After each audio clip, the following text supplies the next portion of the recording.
yang memiliki profesi yang cukup tua di bumi ini adalah salah satunya profesi guru. Ya, jadi guru ini adalah pilihan kita, Bapak Ibu sekalian, walaupun dengan honor yang terbatas, dengan ya kesejahteraan yang belum memadai, tetapi sebenarnya sesungguhnya kita sudah memilih sebuah profesi yang sangat mulia, yaitu mencerdaskan generasi kita untuk menyongsong masa depan yang harus lebih baik daripada hari ini. Tentunya kalau kita bicara tentang guru transformatif, ini kita harus sandingkan juga nanti dengan sebuah isu bagaimana Indonesia akan menuju Indonesia Emas 2045 yang sudah dicanangkan oleh pemerintah kita sebagai sebuah visi besar bangsa kita untuk mewujudkan Indonesia yang setara dengan negara maju. Tentunya salah satu aspek yang menjadi menjadi penilaiannya ataupun menjadi tujuan dari visi Indonesia Emas itu adalah eh, dari aspek pendidikan. Ya, dari aspek pendidikan itu sampaikan bahwa Indonesia pada tahun 2045 dicanangkan akan memiliki generasi muda yang akan berdaya saing secara global dan tentunya berkarakter yang memang bisa kompetitif dan bisa eh, beradaptasi dengan kemajuan di zaman 2045 nanti. Tentunya untuk menyongsong itu bukan serta-merta di tahun 2045 kita akan tiba-tiba saja generasi kita akan mampu berdaya saing. Karena memang hari ini, mulai dari hari ini 2026 menuju 2045, tidak lama lagi, hanya sekitar 19 tahun lagi. Tentunya banyak sekali PR yang harus menjadi eh, pekerjaan rumah bagi pemerintah, bagi kita semua. Bagaimana menciptakan generasi muda yang hari ini kita harap menjadi harapan bangsa yang ke depan bisa memenuhi target Indonesia Emas 2045 itu. Tentunya semua itu bisa dicapai kalau dia ada peran guru yang hari ini sangat sangat dibutuhkan untuk membentuk karakter generasi muda yang akan disongsong di 2045 itu. Tentunya peran guru hari ini itu sangat menentukan arah Indonesia Emas 2045 itu. Guru tentunya harus segera beradaptasi, bertransformasi agar bisa menyesuaikan dengan kebutuhan zaman kita hari ini. Karena memang guru harus merubah karakternya. Guru yang ketika saya katakan tadi adalah sebagai profesi yang cukup tua di bumi ini, ya di awalnya guru itu adalah yang memberikan eh, ataupun yang melayani dan dilayani karena memang dari dulu guru apa namanya ya, lembaga-lembaga pendidikan itu ada di kantong-kantong keagamaan yang ada pusat-pusat keagamaan yang mengajarkan berbagai macam pendidikan yang ada di situ.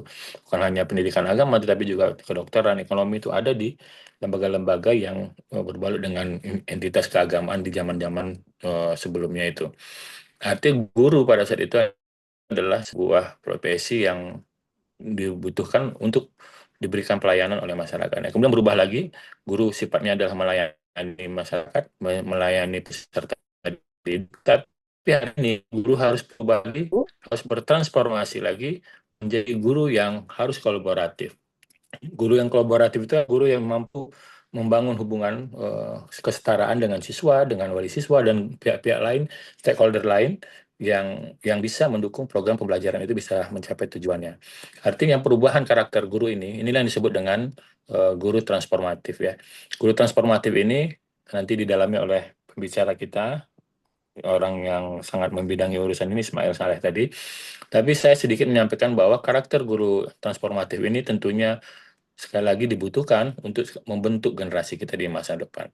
Guru transformatif itu harus visioner, memiliki pandangan jauh ke depan. Jadi kalau hari ini guru-guru kita tidak segera beradaptasi, tidak mau bervisi yang jauh ke depan, tidak mungkin Indonesia Emas 2045 itu akan bisa kita wujudkan dengan baik pada tahun 2045 itu. Tentunya sekali lagi saya katakan, guru transformatif, guru yang harus menjadi agen perubahan itu hari ini adalah guru yang memiliki visioner jauh ke depan terhadap perkembangan pendidikan, perkembangan bangsa kita, dan perkembangan yang ada di dunia ini.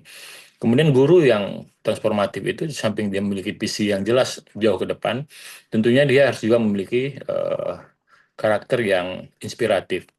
Jadi guru kita harus menjadi teladan bagi siswa-siswi kita ataupun peserta didik kita. dalam perilaku, dalam sikap, dan tentunya dalam bagaimana etos semangat untuk terus memperoleh pendidikan. Karena memang hari ini kita melihat bahwa banyak sekali guru yang tidak lagi menjadi teladan bagi siswanya. Jadi siswa kita hari ini dengan segala macam problematika siswa kita, tentunya kita nggak boleh menyampaikan bahwa itu adalah perubahan lingkungan ataupun faktor yang dipengaruhi lingkungan, tetapi juga faktor guru sangat mempengaruhi bagaimana membentuk karakter siswa ataupun generasi kita hari ini. Sikap mereka hari ini, perilaku mereka ini tidak bisa kita lepaskan tanggung jawab dari peran guru kita. Termasuk juga dengan semangat belajarnya.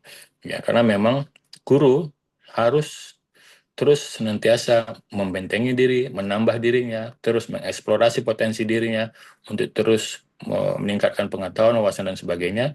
Tentunya ditunjukkan dengan semangat belajar yang tidak akan pernah berhenti. Nah, ini komunitas ini merupakan salah satu komunitas, entitas yang terus berupaya dalam rangka meningkatkan semangat belajar agar sekali lagi guru ini menjadi guru yang inspiratif bagi siswa-siswinya, bahwa guru saja belajar apalagi siswa-siswinya. Tentunya ini menjadi inspirasi bagi peserta didik kita ataupun siswa-siswi kita, menjadi teladan dalam sikap. Ya, hari ini banyak isu-isu yang menjadi isu sosial kita, tentunya guru harus mengambil peran yang lebih besar agar bisa ditiru oleh peserta didik kita. Guru yang transformatif itu juga guru yang inovatif, mampu menciptakan metode pembelajaran yang menarik, yang hari ini relevan dengan kondisi teknologi, adaptif dengan perkembangan ataupun kemajuan sosial budaya, kemudian transformasi yang sangat bergerak dengan cepat di dalam kehidupan kita. Tentunya guru kita harus segera mampu membuat metode teori pembelajaran yang menarik.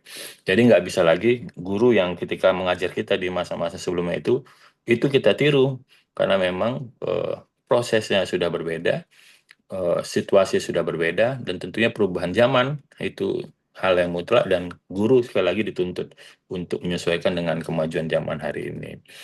Ya, teknologi menjadi satu-satunya yang memang harus kita waspadai sebagai sebuah kekuatan dan juga kelemahan.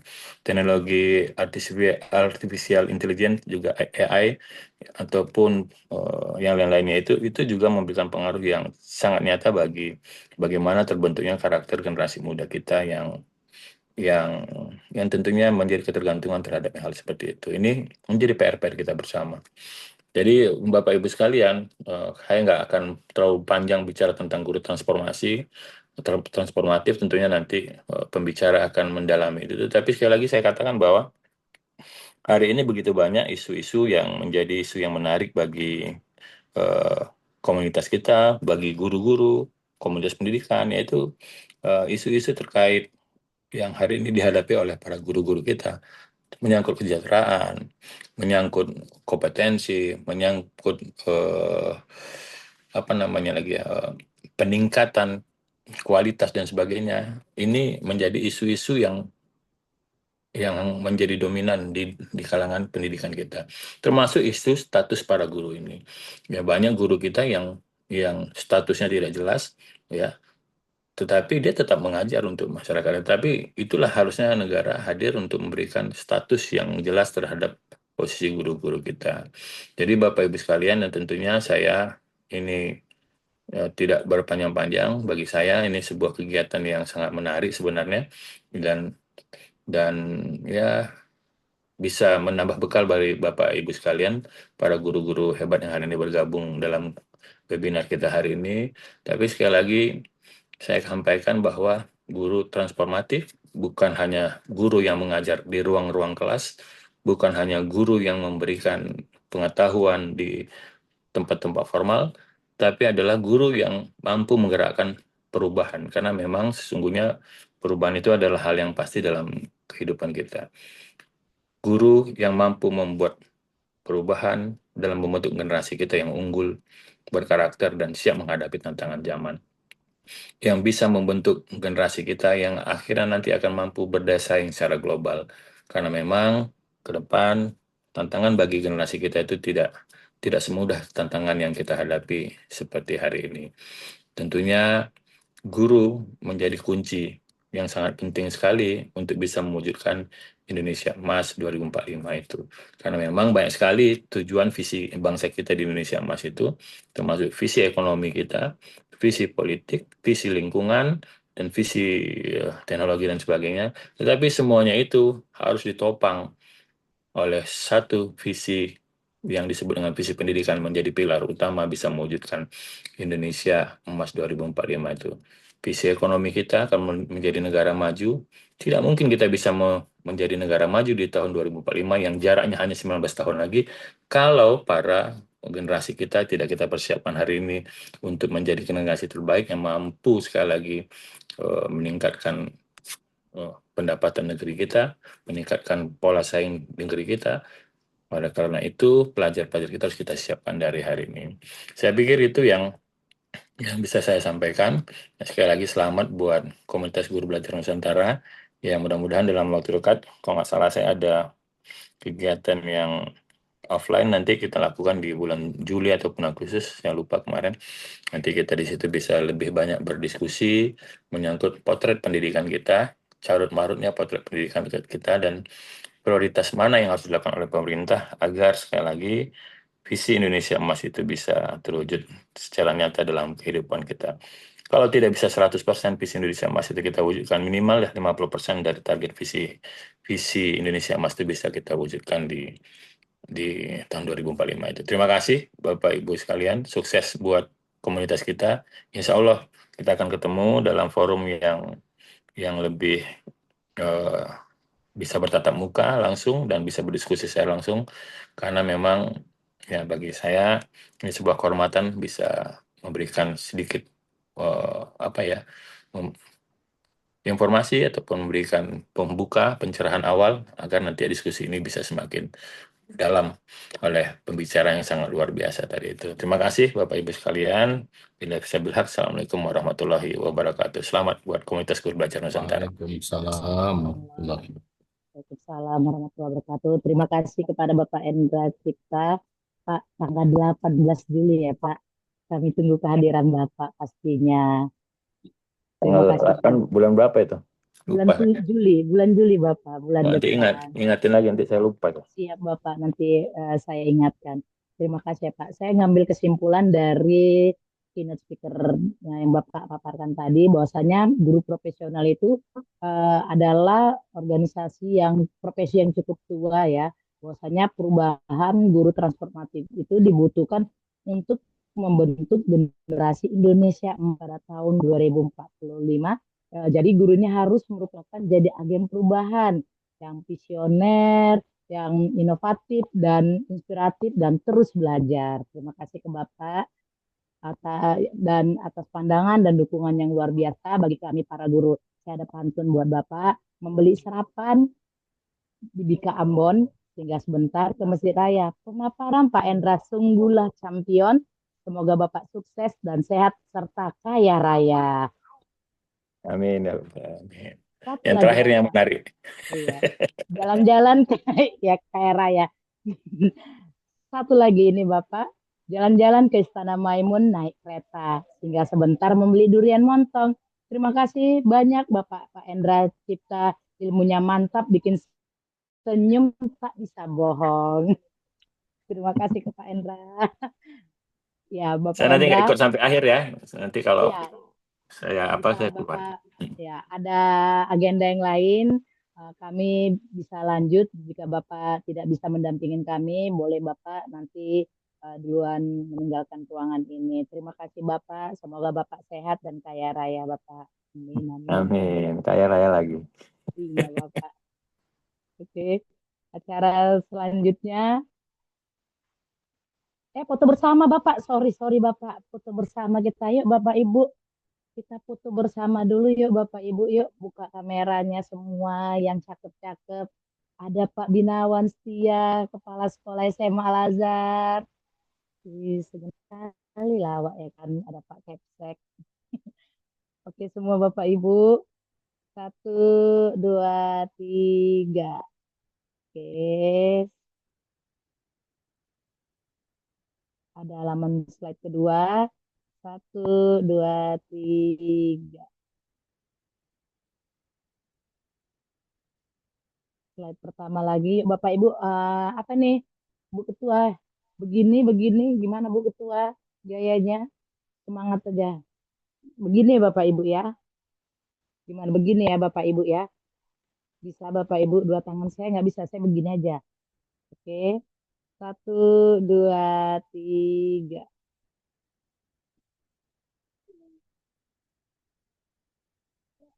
Halaman kedua, satu, dua, tiga. Oke, terima kasih pada Bapak Endra. Kami izin ke halaman apa ke acara berikutnya ya Bapak ya. Oke, oke Bapak Ibu. Sekarang kita lanjut ke sesi berikutnya, yaitu narasumber kita yang pertama, ya. Bunga mawar tumbuh di taman, harumnya bau, harum baunya memikat hati. Mari dengarkan narasumber idaman berbagi ilmu yang menginspirasi. Kini saatnya kita masuk ke sesi yang paling ditunggu-tunggu. Dunia pendidikan bergerak dinamis dan menuntut kita, para guru, untuk menjadi agen perubahan di ruang kelas. Bagaimana caranya? Semuanya akan dikupas tuntas oleh dua narasumber hebat kita pada siang hari ini. Sesi pertama, Bu Maniar Sinaga. Sesi kedua nanti ada Bapak Ismail Saleh Nasution. Pada Bu Maniar, apakah sudah hadir? Sudah pastinya ya Bu. Cek-cek suara Bu Maniar. Apakah sudah terdengar? Oleh, halo, assalamualaikum Bu Rani. Kedengaran suara saya? Oke, kedengaran suaranya. Terdengar? Terdengar Bapak Ibu. Ya, ya saya mau kasih pantun nih buat Ibu ya. Makan lontong Medan pakai telur dadar. Ditambah kerupuk, rasanya gurih nian. Sungguh menawan pesona Ibu Maniar bikin peserta betah tak mau udahan. Dipersilahkan kepada Bu Maniar untuk membagikan pemaparan materinya. Silakan Ibu. Oke, terima kasih Bu Hairani. Atau izin Bu Hairani tanpa mengurangi rasa hormat, duluan Ismail Saleh juga boleh. Pak Ismail, Gimana atau ini? mau duluan? Boleh izin? Oh Bapak ya, duluan? Boleh, boleh ya. boleh. Oke, jadi tadi pantunnya saya tarik kembali nih. Saya mau Iya. berpantun lagi nih, Pak Ismail Saleh. Oke, Pak Ismail, saya ada pantun juga ini kepada, oke, Pak Ismail, saya ya ke pasar bisa membeli sepatu, sepatu dipakai, keliling taman teladan. Pak Ismail hadir membawa ilmu, senyumnya manis, sungguh menawan. Cair, Bang. Silakan pada Pak Ismail, silakan. Iya. Awak nggak pandai berpantun, Bang. Pantun lah Nggak. sedikit, Pak Nengok chat GPT lah nanti ini kan. Iya, Iya. boleh. Silakan. Baik, Bapak Ibu sekalian. Assalamualaikum warahmatullahi wabarakatuh. Selamat siang, Bapak Ibu. Raditu billahi rabba wa bil Islam bidina wa bi Muhammadin nabiyya wa rasulah. Asyhadu an la ilaha illallah wa asyhadu anna Muhammadan abduhu wa rasuluh allazi la nabiyya ba'da. Bersyukur kita kepada Allah Subhanahu wa taala pada hari ini kita dapat berkumpul dengan teman belajar, para guru hebat dan anggota dewan yang sama-sama kita muliakan.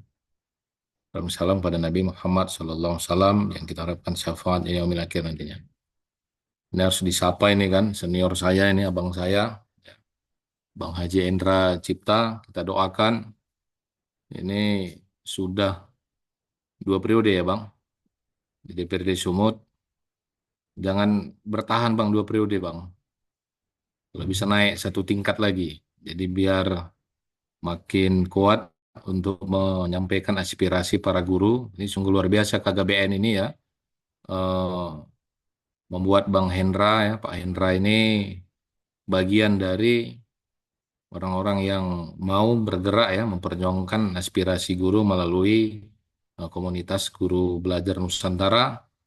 Jadi Bu Hera ini bukan hanya sekedar datang undangan saja. Saya yakin nanti banyak itu paket-paket di DPR kan. Dan nanti akan, Oke, Pak. jangan Jadi khawatir, saya tapi doakan dan dukung nanti. ya, Ya, kemarin saya sudah pernah jumpa ada Bang Hendra. Siaplah nanti cocok ya. Ini cocok nih KKBN pastinya ini saya ya. silaturahimnya jalin terus ya ke Bang Hendra ya, yang baru saja dilantik jadi wakil ketua. Mohon maaf Bang, kemarin nggak jadi datang karena membawa mahasiswa di Sipolangit. Ya, Bu Mahniar, ketua KKBN, sahabat saya di Pasil ya. Herani, moderator Bapak Ibu, dan di sini juga perlu kami sampaikan, Bang Hendra, Bu Maniar, mahasiswa saya juga saya halo-halokan ya untuk ikut ya kegiatan pada hari ini, karena saya dengar kemarin, Bang Hendra ini kemarin mereka apa Bapak Ibu ini, Ibu-ibu peserta KKBN juga audiensi ke FK UMSU untuk menjalin kerjasama kegiatan TPN dan sudah diokekan ternyata ada yang mau berminat untuk eh, memfasilitasi tempat ya, fasilitasi tempat di BPMP nggak apa-apa. Itu Pak Yusuf juga katanya kader persyarikatan ya. Kami kemarin juga dari Pemuda Muhammadiyah difasilitasi tempat dan konsumsi ya. Mudah-mudahan juga nanti BPMP bisa memfasilitasi semuanya, apalagi di backup oleh Bang Haji ya. Eh, Bapak Ibu izin, ya ini sungguh luar biasa tadi Bang Hendra juga sudah spill ya. eh, tentang transformasi saya berbagi dulu ya Bapak Ibu ya. Karena kemarin eh, saya baru saja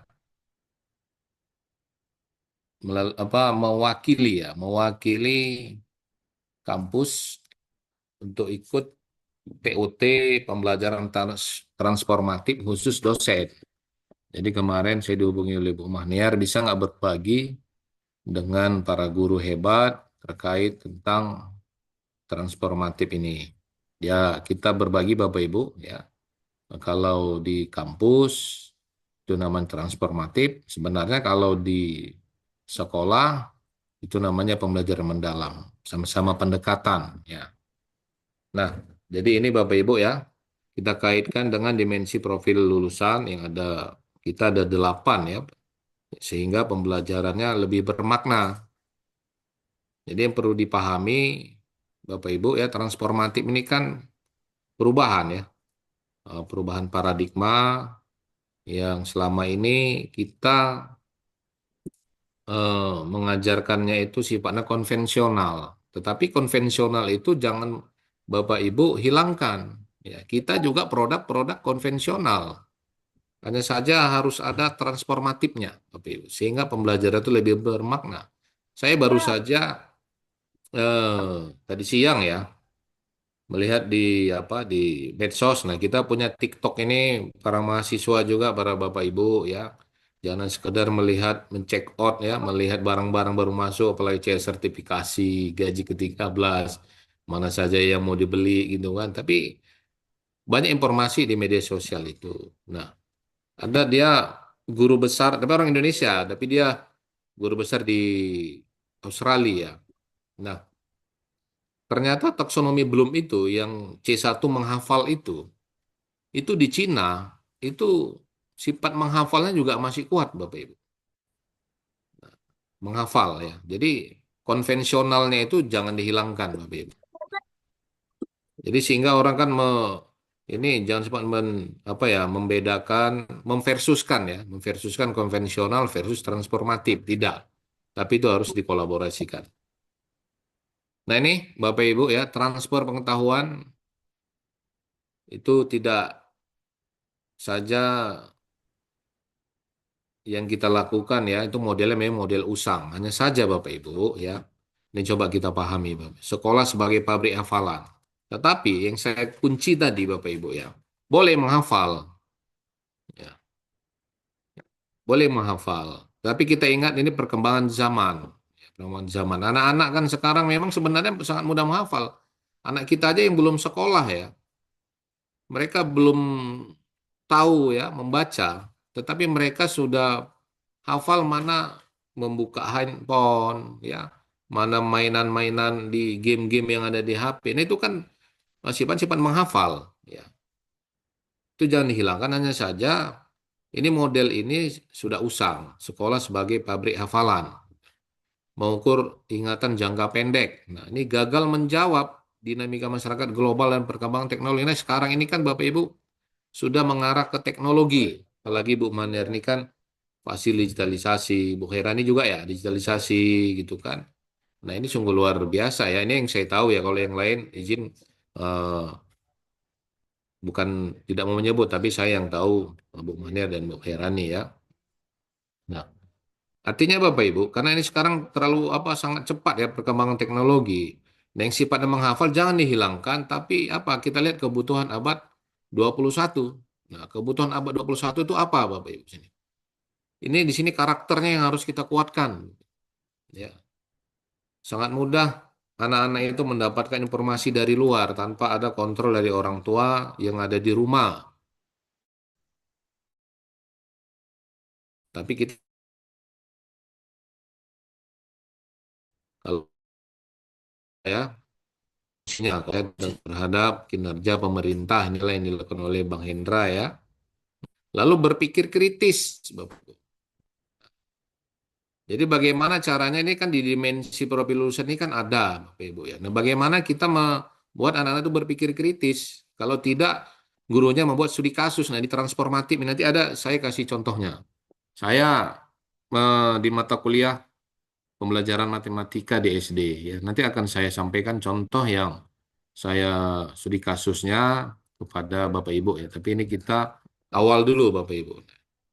Cara berpikir kritis. Nah, kalau anak-anak kita kungkung ya, ini seperti ini. Menghafal, tapi nggak apa-apa menghafal, tapi jangan dipaksakan. Bagaimana kalau anak-anak terus menghafal tapi tidak ada daya kritisnya, tidak diberi kebebasan.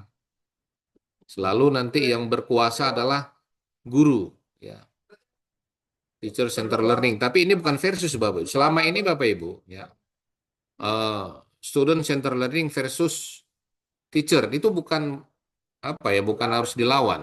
Tetap harus ada kontrol dari kita sebagai seorang guru. Tapi harus juga ada kebebasan bagi peserta didik. Saya rasa ini Bapak Ibu paham lah ya. Ada kreativitas, ya, kepedulian sosial, ya, kepekaan sosial. Nah, lalu membangun kemampuan memecahkan masalah nyata. Jadi anak datang ke sekolah, dia bukan hanya untuk sekedar transfer knowledge saja, tetapi pengetahuan yang mereka dapatkan itu mampu memecahkan masalah yang mereka hadapi. Punya makna dalam kehidupan sehari-hari. Nah, situ pembelajaran bermakna ya, dalam 3 prinsip pembelajaran mendalam. Bapak Ibu sudah paham letaknya di situ. Ini nggak jauh beda dengan PM Bapak Ibu ya. Lalu kehadiran kita Bapak Ibu ya, sebagai seorang pendidik itu mampu menggerakkan perubahan. Jadi kita datang sekolah ketika anak ditanya oleh orang tuanya, anak-anak belajar apa tadi ditanya orang tuanya. Tidak ada mak, tidak ada ya belajarnya apa-apa. Nah itu juga. Nah, kemudian nanti ini Bapak Ibu mau bagi rapot. Ya mohon kiranya ketika menyampaikan nilai dengan hanya nilai kognitifnya saja. Makanya kalau di di mahasiswa kami itu walaupun nanti meningkatkan hasil belajar. Nah, hasil belajar itu kan ada 3. Kognitif, afektif, psikomotorik. Nah, 3 hal ini juga harus disampaikan Bapak Ibu. Saya rasa kalau rapot-rapot itu kan sudah mulai mengarah ke situ. Deskripsinya, narasinya. Nah, itu harus disampaikan Bapak Ibu. Nah, itulah kehadiran kita. Ya. Nah, kemudian kadang-kadang kita dulu waktu sekolah ada istilah namanya SPO, surat panggilan orang tua. Surat panggilan orang tua ini hanya bagi murid-murid yang bermasalah. Coba kita putar, kita balik, kita berimbang. Jadi kehadiran kita sebagai seorang pendidik bukan hanya menyampaikan hal-hal negatif saja, tetapi hal-hal yang positif juga harus kita sampaikan sama orang tuanya.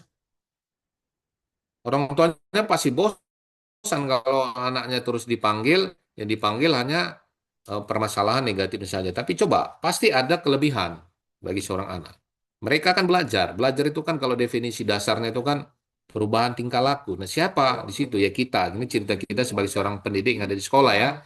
Nah, kolaborasinya dengan orang tua bagaimana caranya ya? Kita menyampaikan perkembangan positif dan perkembangan yang harus ditingkatkan. Itu istilahnya Bapak Ibu. Nah, di sini pergeseran paradigma pendidik Bapak Ibu ya. Itu tadi yang saya sampaikan. Dimensinya fokus. Nah, ini guru konvensional. Ini guru kita dulu lah ya. Tapi kita Bapak Ibu ini kita harus tanamkan. Kita adalah produk guru konvensional. Jadi jangan pernah ini kita tinggalkan. Saya selalu sampaikan sama mahasiswa seperti macam versus dia, perbandingan gitu kan.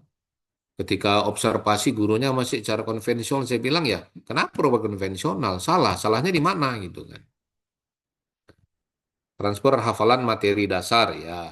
Nah, kalau guru transformatif Bapak Ibu, ini pemahaman konsep dan pemecahan masalah. Jadi sehingga setelah kita dalami materi, nah disitulah ada muncul rasa apa berkesadarannya ya. Lalu ada kebermaknaan pembelajaran yang sudah kita sampaikan. Nah, kemudian ada joyfulnya dengan cara apa kita refleksi. Nah, ketika materi pembelajaran yang kita sampaikan, konsep-konsepnya itu mampu memecahkan masalah. Ketika anak dikasih masalah dalam kehidupannya, mereka tidak cengeng. Apalagi ini kan Gen Z ini kan begitulah, Bapak Ibu ya. Eh, cepat putus asa. Kenapa? Ya mungkin mereka kita sebagai seorang pendidik tidak melihat kita sudah pernah menjadi mereka, tapi mereka belum pernah menjadi kita. Jadi kita harus masuk ke jiwa anak-anak didik kita. Apalagi ini kan kita hampir rata-rata SD nih ya, Bu Mahniar ya, Bu Rani. Guru SD ya. Ini saya yang undang mahasiswa PGSD. Semua jenjang ada nih Pak. Semua jenjang ada ya. Jadi nggak apa-apa Bapak Ibu ya, saya kaitkan dengan PG apa SD, tapi kan nggak jauh beda ya Bapak Ibu ya. Nah, peran utama, nah ini penceramah yang mendominasi kelas. Nah inilah dia Bapak Ibu ya, yang guru berpusat hanya kepada guru. Ini full boleh, tapi kan tidak sepenuhnya kita. Kapan kita beri kesempatan dan di sini. Nah, guru yang transformatif itu sebagai fasilitator Bapak Ibu. Kita memfasilitasi mereka belajar, kita sebagai mentor, sebagai rekan eksplorasi. Nah, kalau dulu kan kita eh, hanya pada saat perkuliahan saja mempresentasikan hasil kerja kelompok.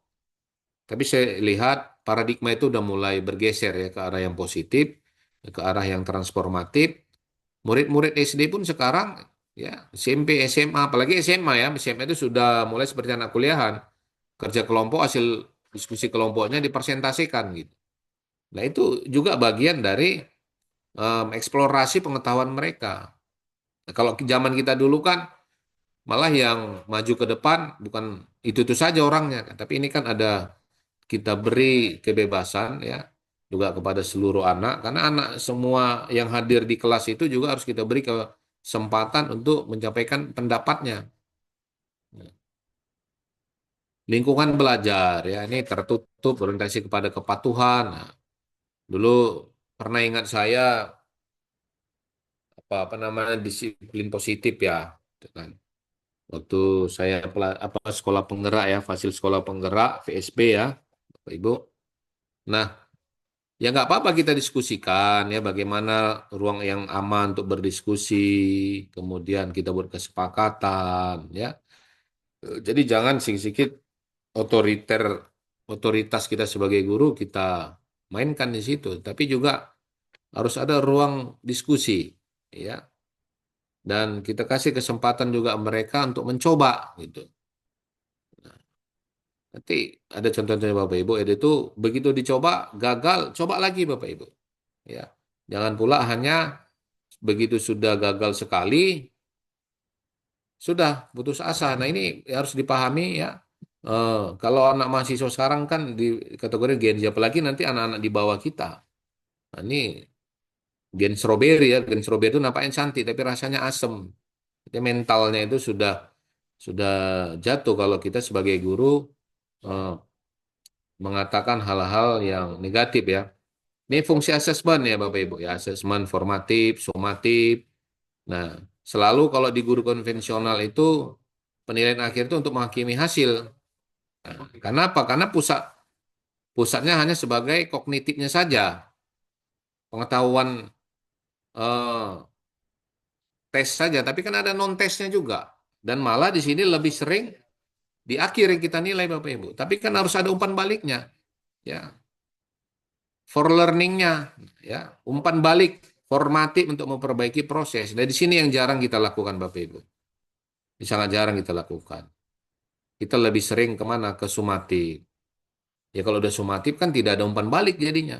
Nah kalau ada umpan balik ini kan kita tahu ketercapaian TP, ya tujuan pembelajaran. Nah ketika di awal kan Bapak Ibu, saya yakin lah Bapak Ibu itu sudah menyampaikan di awal pembelajaran apa saja tujuan pembelajaran yang mau tercapai. Tapi kan dalam karakteristik peserta didik kan pastilah Bapak Ibu sudah melakukan asesmen awal ya. TP-nya sudah Bapak Ibu sampaikan. Nah, ibarat kita sama-sama mau ke Brastagi. Ada yang naik sepeda, ada yang sepeda motor. Nah, kan sesuai dengan kemampuannya Bapak Ibu. Tapi intinya sama-sama tercapai. Tinggal hanya batas waktunya saja. Sampai siapa duluan sampai, ada yang belakangan. Nah, itu artinya kan Bapak Ibu tidak bisa kita paksakan. Tapi harus ini kita lakukan Bapak Ibu. Tapi kalau guru konvensional ini kita rasakan lah dulu ya. Nah, penilaian akhir itu ya hasil. Nah, ya dapatnya 77, 66. Ya dulu tidak ada KKM, sekarang ada KKM, ada remedial. Tetapi kan ini yang paling penting Bapak Ibu. Ada umpan balik yang harus kita lakukan. Ini sangat jarang nih Bapak Ibu. Umpan balik formatif ini untuk memperbaiki proses. Tapi kalau sudah sumatif tidak ada lagi cerita umpan balik kan. Sini. Nah, Bapak Ibu sekalian, anatomi guru transformatif. Sini Bapak Ibu. Ini pikiran kita ya. Nah, fasilitator menghargai keberagaman, ya, memuliakan, saling mulia ya. Kalau di pembelajaran mendalam, menghargai keberagaman, kemampuan, dan tidak mendominasi kelas. Nah, inilah kita sebagai seorang guru yang transformatif, yang inspiratif tadi. Nah, tapi kalau kita yang terlalu mendominasi, nah itu seperti yang di awal tadi, itu berarti Bapak Ibu masih guru konvensional, belum mengarah ke transformatif. Ya. Lalu hati, keteladanan Bapak Ibu. Ya. Memberi contoh, kita sebagai guru yang berintegritas, ya, kemudian ada nilai-nilai moral-moral dan pembiasaan positif yang harus kita lakukan. Ya, contoh dasarnya saja lah mungkin pada saat pelatihan PM, narasumbernya sering ini ya, ketika belajar tentang hemat listrik. Begitu selesai materinya, ya Bapak Ibu ya, udah selesai materinya, kita keluar kelas, lampu masih hidup, begitu nanti ada pemeriksaan, tiba-tiba si guru mengatakan itu bukan tugas saya, itu tugas cleaning service, tugas penjaga gedung.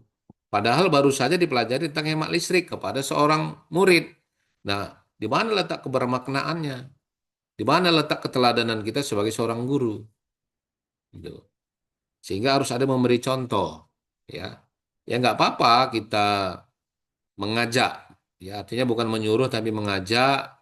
Misalnya ada sampah, ya kita bukan sebagai petugas kebersihan, tapi paling tidak mengajaknya itu kan minimal kita di dalam kelas kita ya, kita yang menyapu, ya yang sederhana. Tapi anak-anak juga kita ajak. Nah itu kan bagian dari contoh kita ya, keteladanan kita. Ini tuh hal-hal yang sederhana contohnya. Lalu mentor Bapak Ibu, mendampingi proses refleksi.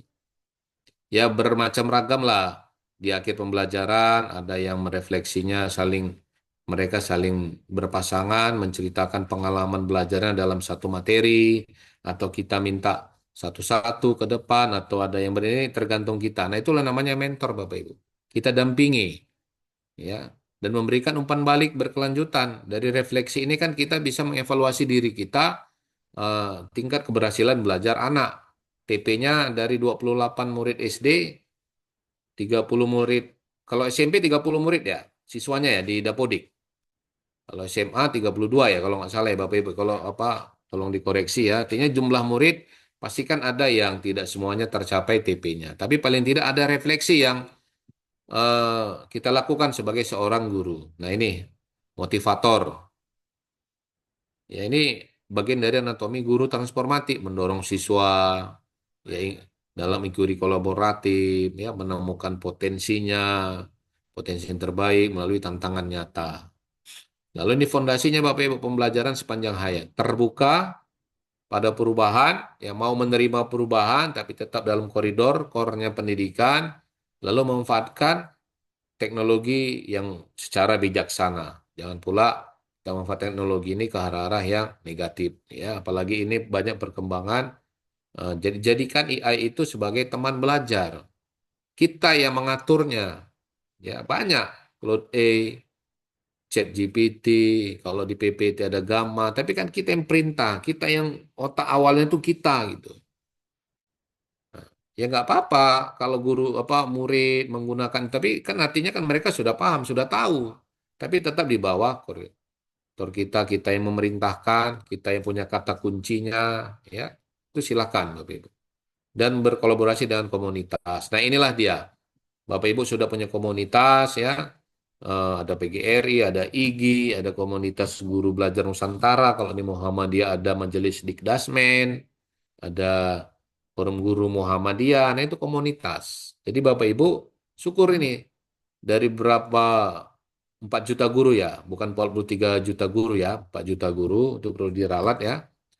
4 juta guru se-Indonesia. Nah, kalau di Sumatera Utara berapa itu ya? Artinya Bapak Ibu aja sudah berkolaborasi dengan komunitas melakukan hal yang positif seperti ini sungguh luar biasa. Ini harus menjadi perhatian serius bagi pemerintah ya untuk memberi semangat kepada Bapak Ibu melakukan diskusi kecil ini sangat jarang ini. Kemarin saya eh, di Mistar itu ya, saya podcast ya. Kalau Bapak Ibu ada yang melihat, ya mohon maaf kalau di sini ada pengurus PGRI ya, apalagi ada dualisme di pusat sana ya. Ya sudahi. Banyak hal yang harus di apa ya, dilindungi gitu ya. Disampaikan aspirasi guru-guru. Ada nama guru Pak Iman ya, Pak Iman atau Pak Imam ya, yang mengajukan ke MK ya, mengadu dia dengan gajinya yang di luar dari apa, yang kurang lah dikatakan gitu kan. Dengan merosotnya karena ada MBG, ya polisi, TNI juga mengelola MBG sehingga dia bingung mau melapornya. Nah, dengan adanya komunitas yang dia miliki, dia berani menyampaikan aspirasi itu. Nah, seperti Bapak Ibu, ya mungkin Bapak Ibu karena ASN, ya tapi kalau diskusi-diskusi ini kan bisa disampaikan. Nah, ini diskusi yang positif ya tentang perkembangan ya. Karena kan kurikulum itu kenapa terus mengalami perubahan karena melihat perkembangan zaman. Nah, seperti ini guru transformatif ya dengan ini sungguh luar biasa ya KKBN ini cepat ya gitu mendengar ada pembelajaran transformatif untuk mendiskusikan kepada Bapak karena kita ini semua adalah pembelajar sepanjang hayat. Ini mesin penggerak. Nah, siapa mesin penggeraknya ya kita ini Bapak Ibu. Ya. Sehingga pembelajarannya itu lebih bermakna. Nah, ada umpan balik. Di sini asesmen formatif inilah yang harus terus-menerus kita lakukan untuk memperbaiki proses belajar secara real. Ya, real time, bukan sekedar menunggu ujian akhir. Saya yakin lah kita sebagai guru dulu saya pernah juga guru ya Bapak Ibu. Terkadang kita hanya ujian akhir UAS itu saja yang kita nilai. Padahal coba kita lihat dari runut kita dari awal ya portofolio peserta didik itu ya istilahnya sekarang balik lagi ke murid ya murid sama lah itu istilahnya ya. Nah, jadi ini yang kita lakukan Bapak Ibu. Tidak hanya sumatifnya saja, tapi formatifnya juga harus kita lakukan sehingga pembelajaran kita lakukan lebih bermakna. Kemudian inquiry aktif, siswa mengkonstruksi pemikirannya, ya. Mengkonstruksi, membangun pengetahuan melalui eksperimen. Kita kasih mereka kebebasan. Nah, disitulah mesin penggeraknya, disitulah sebagai guru yang transformatif. Kita kasih studi kasus, kita kasih soal-soal cerita, ya kalau di matematika soal cerita, kalau IPA, IPS misalnya. Jadi jangan hanya dari kita saja. Tapi mereka kasih studi kasus, biar mereka bereksperimen ya, sehingga mereka mampu memecahkan masalah. Jadi bukan hanya sekedar mendengar ceramah dari kita saja, Bapak Ibu. Nah, di sini dia konteksnya, mesin penggeraknya ini lebih besar dia. Menghubungkan materi dengan kehidupan sehari-hari. Nah, Kalau matematika realistis ya, menghubungkan materi dan kehidupan sehari-hari agar siswa memahami mengapa konsep tersebut dipelajari, mengapa materi ini kita pelajari. Jadi kita harus kaitkan kepada kehidupan sehari-hari kita, kehidupan sehari-hari peserta didik. Saya berapa menit ini, Bu? Baru 5 slide udah panjang ini. Bu Rani. Kalau kepanjangan di stop aja, Bu Rani. Siap Bapak, 5 menit lagi Bapak. Ah, iya. Kepanjangan rupanya saya ya. Ya kan Silvi? 5 menit lagi rupanya. Iya, saya patur kalau udah ngomong pakai turun. Izin Bang Haji masih di sini kan Bang Haji? Udah keluar Bapak. Oh, Tadi udah dapat keluar ya. posisi di grup apa di chat. Iya. Nah, ini profil lulusan ya, Bapak Ibu yang 8 dimensi. Dan di sini fondasi awalnya Bapak Ibu implementasi pada sekolah dasar ya, seizin ya. Saya kira tadi sekolah dasar ternyata semua sekolah tapi nggak apa-apa Bapak Ibu. Kita ya, nah ini nilai berkarakter samalah saya rasa ya. Jadi nilai karakter berbasis usia, pemanfaatan teknologi yang sederhana ya, apalagi sekarang ini kan ada PID ya, papan interaktif digital. Nah, itu sebagai guru harus juga apa mampu menggunakannya pelan-pelan lah ya. Saya pun kadang-kadang belajar juga ada integrasi literasi dan numerasi. Nah, ini kalau udah cerita literasi numerasi ini panjang Bapak Ibu. Judul disertasi saya ini ya, eh, tentang literasi dan numerasi ya. Kemudian pembelajaran kontekstual, dunia anak. Ini dia mengkaitkan materi dengan kehidupan sehari-hari. Nah ini Bapak Ibu ya, alur transformatif nyata studi kasus pembelajaran berbasis proyek. Contoh penerapan pembelajaran bermakna di kelas 4 ya, sekolah bebas sampah plastik ya. Jadi kita identifikasi masalahnya. Ini kan kalau udah berbasis proyek kan begini Bapak Ibu ya. Kita identifikasi masalahnya, apalagi ada rapot ya, ada rapot eh, tentang pembelajaran berbasis proyek ya, khususnya. Ada nggak nih Ibu-Ibu? Rapot tentang pembelajaran berbasis proyek. Ada Pak, Penilaian. kurikuler. Oh ya ada ya. Ya ada Pak, ada Pak. Ada berarti Udah khusus masuk dia juga nih. ke Nah, enggak, ada juga masuk ke rapot sekarang ini Pak, ya, nilainya. nah, berarti kan sudah bertransformasi pendidikan kita. Nah, berarti Bapak Ibu sebenarnya sudah melakukan ya, tapi paling tidak ini mengulang ya eh, apa ya men brainstorming para Bapak Ibu semua ya. Kita kumpulkan data, kita rancang solusinya. Nah, diskusi kelompok untuk menyusun ide pengurangan plastik. Ini studi kasusnya ya. Lalu presentasi, ini hal-hal yang biasa yang sudah Bapak Ibu lakukan. Saya izin sekali lagi Bapak Ibu ya, sebelum tutup karena udah 5 menit lagi nih. Nah, nih Bapak Ibu sekalian. Ini studi kasus yang di matematika nih di SD. Ya, sering terjadi nih Bapak Ibu.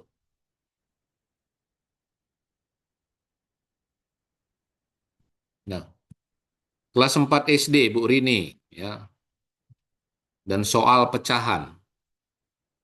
Bu Rini, guru kelas 4, mengajarkan penjumlahan pecahan. Beliau menulis di papan 1/2 tambah 1/3 sama dengan 2/5.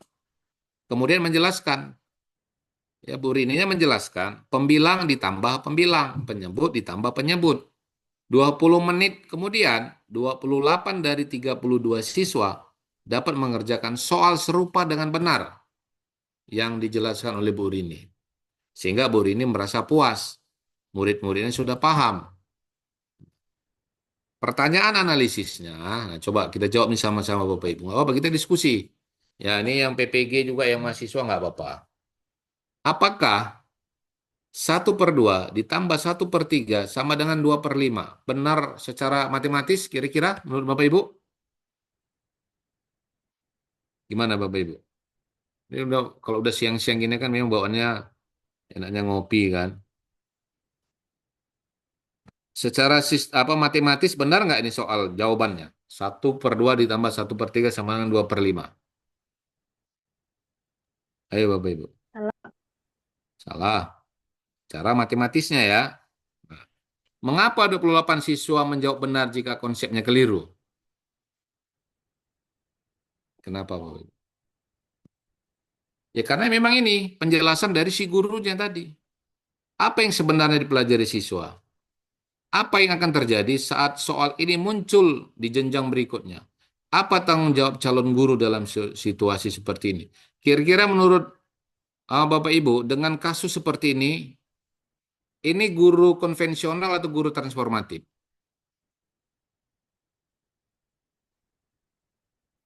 Gimana Bapak Ibu? konvensional. Konvensional. Konvensional, kenapa? Karena di sini, kadang murid tidak diberi kebebasan untuk berpikir kritis. Menerima aja, kan gurunya mungkin udah killer ya kan. Tahu loh kalau udah dengarkan namanya matematika udah takut orang kan. Apalagi lihat gurunya Pak Mail ini. Nah, itu. Ya. Kenapa di sini Bapak Ibu?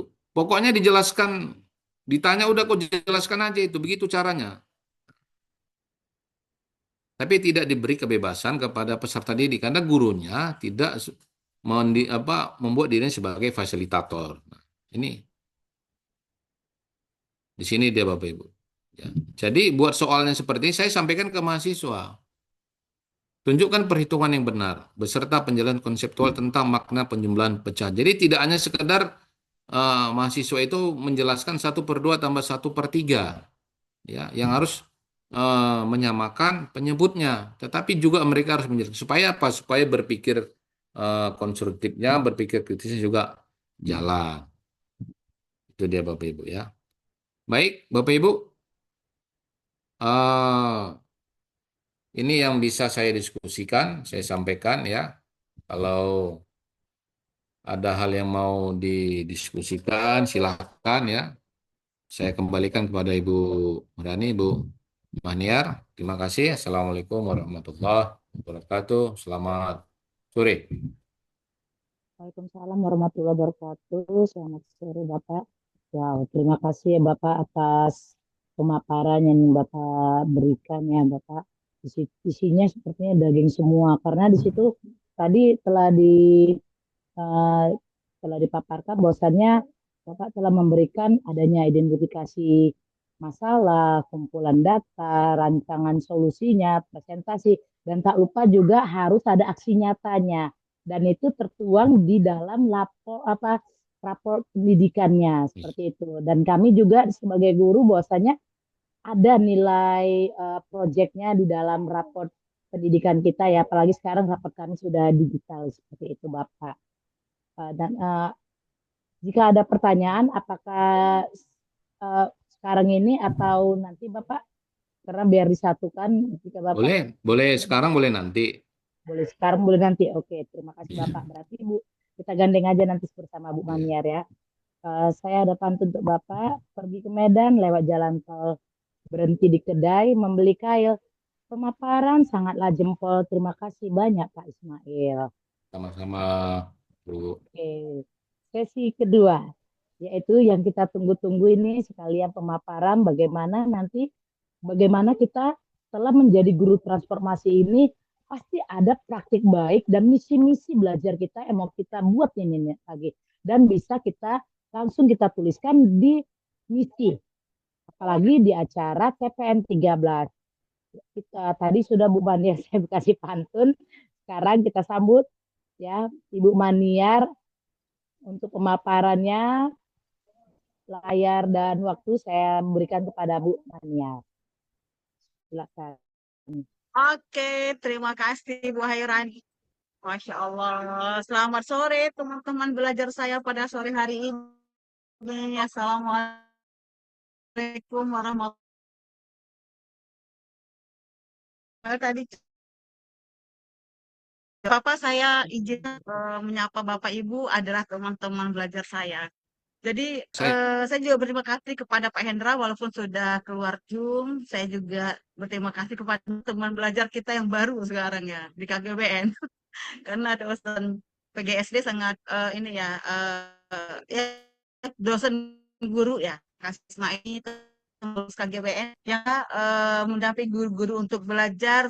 Kemudian para peserta pada pagi hari ini teman-teman belajar saya